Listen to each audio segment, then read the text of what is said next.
Hello viewers, எல்லாரும் எப்படி இருக்கிறீங்க? நல்லா இருக்கிறீங்களா? இன்னைக்கு நம்ம பார்க்க போகிற ரெசிபி ஒரு பாரம்பரியமான ரெசிபி தாங்க. அந்த பாரம்பரியமான ரெசிபியை என்னுடைய மெத்தடில் கொஞ்சம் வித்தியாசமாக செஞ்சு பார்த்தேன்.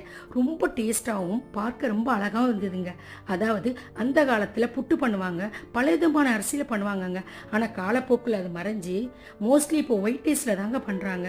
ஆனால் இன்றைக்கி நான் கருப்பு கவுனி அரிசி எடுத்து பண்ணேங்க. இந்த கருப்பு கவுனி அரிசியை நான் ஊரெல்லாம் வைக்கலைங்க.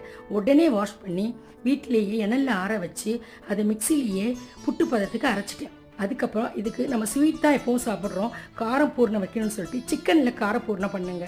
பண்ணி அதையும் வச்சு கொட்டாங்குச்சி ஷேப்பில் பண்ணுறதுக்கு ரொம்ப ஆசை. ஆனால் கொட்டாங்குச்சி கிடைக்கல.